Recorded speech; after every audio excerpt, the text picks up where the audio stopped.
Le Burkina Faso compte 2 saisons, une sèche, l'autre hivernale.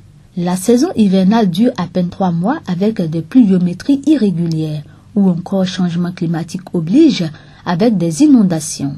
À cela s'ajoutent d'autres péripéties telles les criquets pèlerins, la sécheresse pour ne citer que ceux-là.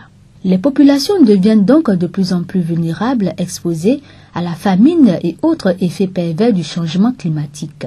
Alors, pour remédier à cela, la maison de l'entreprise de Bagré fait la promotion de l'apiculture moderne, alternative pour lutter contre la pauvreté et aussi générer des revenus à travers l'entrepreneuriat local et retenir les populations de cette région à tendance migratoire très élevée. Avec l'abeille, on peut tirer des profits.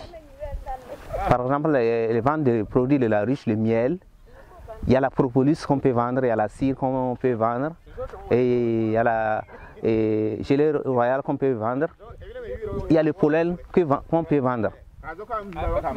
Donc avec et aussi ça permet à nos cultures de bien donner, avoir beaucoup de céréales. Ce renforcement de capacité a pour objectif de rendre les groupements villageois, en l'occurrence le groupement Padomayo-Tao, plus professionnels. Toute chose qui leur permet de connaître l'utilité de l'abeille, les produits de la ruche et les aide à préserver l'écosystème en évitant les récoltes du miel par le feu qui tue les abeilles et expose au feu de brousse. Ces formations inoculent aux habitants de Bagré des comportements éco-citoyens et un goût plus poussé pour l'agroécologie. Avant, on ne savait pas que quelqu'un peut travailler ici, bénéficier au moins que 300 000, 500 000, 1 million.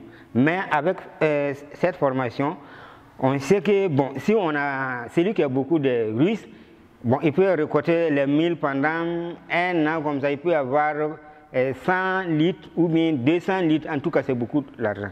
Ça nous apporte de l'argent.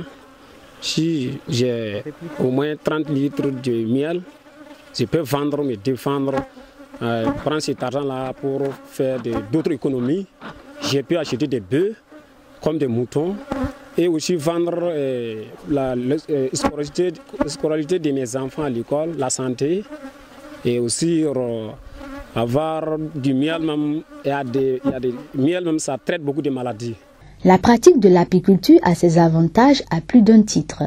En effet, elle permet la professionnalisation de ses pratiquants à travers les formations, de connaître l'abeille et ses bienfaits dans l'environnement et pour l'agriculture.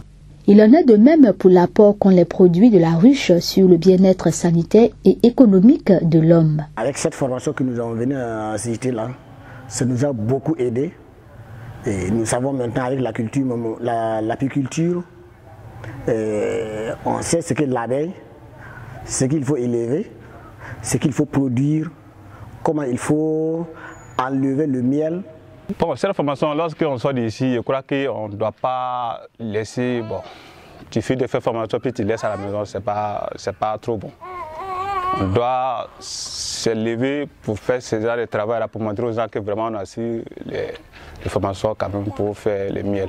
À terme, nous voudrons que toutes ces personnes qui ont été formées là puissent se réunir, créer une union, qu'elle soit communale, provinciale ou régionale, pour pouvoir travailler ensemble dans une synergie et produire du miel en quantité et en qualité suffisante.